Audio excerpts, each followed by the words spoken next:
Hello, my name is Liza, and today I'd like to share with you a few of the Easter items I made that were Mackenzie Childs inspired. The first piece is going to be this double large carrot. I have it freestanding here, but it's actually going to be part of my wreath. So what you'll need are two of these MDF wood carrots, the large ones. I printed out on my computer a large image of Mackenzie Childs. Then I painted the carrot top and white, and then the inside I painted it with a moss green chalk paint. And then with a black paint, I just started making some little rectangle squares along the top edge. And then I took my paper and I Mod Podged it to my carrot, the bottom portion, and I do use Saran wrap to smooth out my wrinkles. Then once that was dry, I used a sanding block from DollarTree to cut off the edges. And then the tippy top where the green meets the paper, I used an X-Acto knife just to trim that off. Then I wanted to fancy up my carrots, so I used some of this Martha Stewart paint just for a little bit of that goldish color. And then I used the burnt umber just to give some depth to my carrot top. Then I wanted to do my second carrot, so I found another Mackenzie Childs image, and I printed it out on my computer. I painted the carrot top in exactly the same manner, and I Mod Podged the paper onto the carrot, but the paper was a little too short, but never fear. I just used wood glue to attach the one carrot to the other carrot. And then here I show you again how this time I used makeup sponges instead of a brush because it worked a little bit better. I just cut up the makeup sponges from DollarTree. And there it is, completed.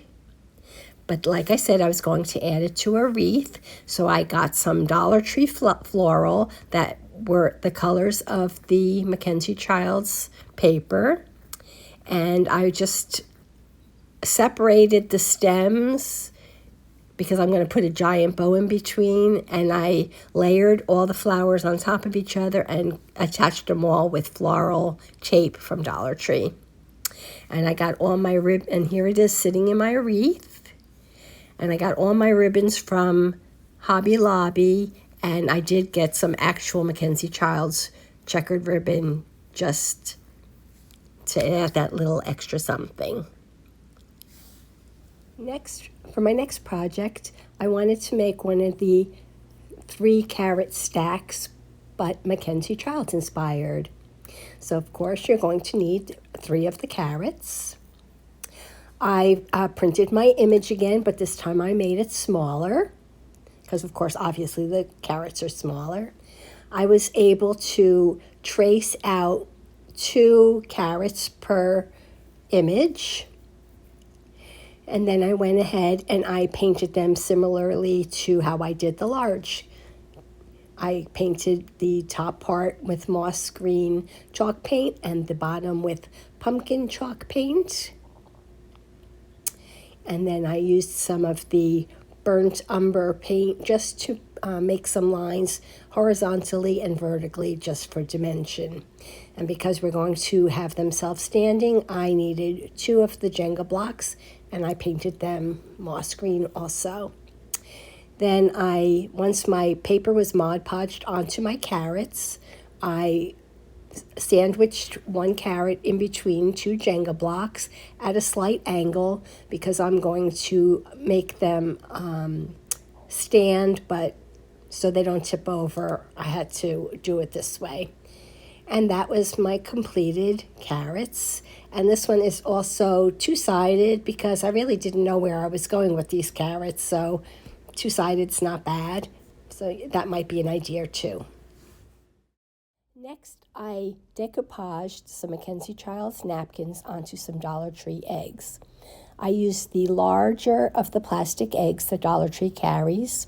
I painted them white with white spray paint meant for plastic, and I have a napkin from Mackenzie Childs I purchased off of Etsy. I left one of the eggs plain white, and the other one with a black Sharpie, I drew some lines freehand. That's why they're a little squiggly.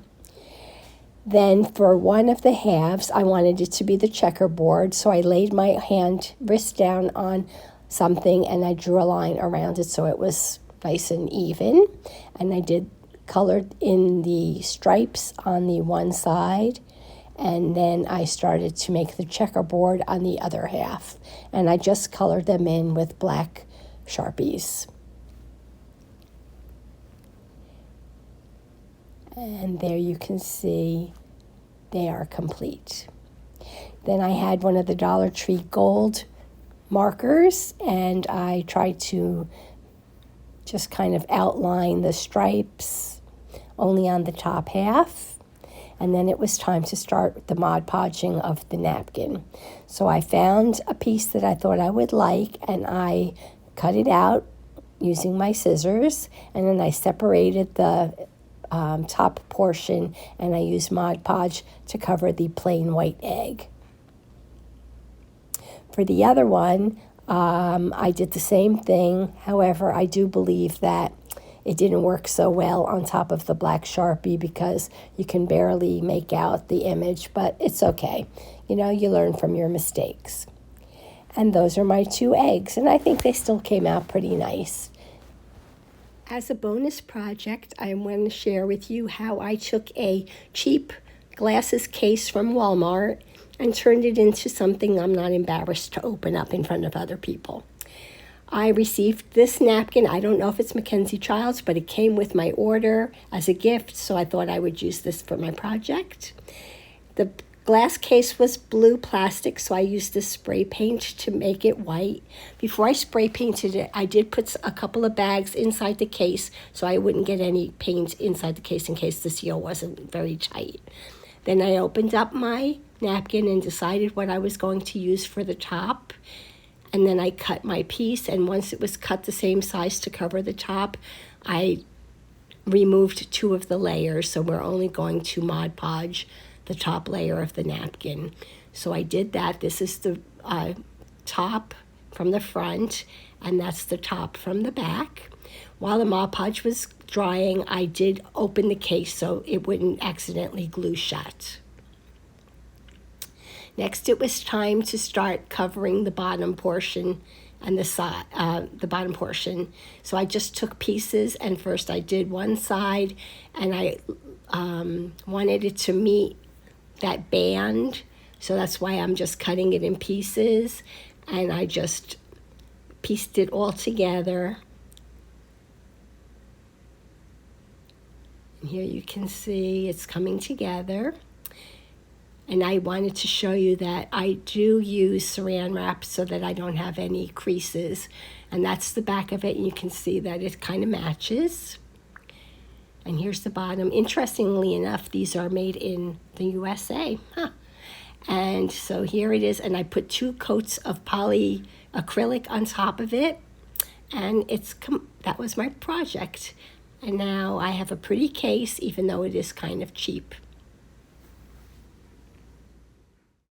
Quarantino and I hope you enjoyed all of our projects. If you did, please leave us a thumbs up, leave us a comment, and as always, if you aren't already subscribing, please consider doing so. Quarantino and I will be back again soon with another project. Thanks for watching. Take care.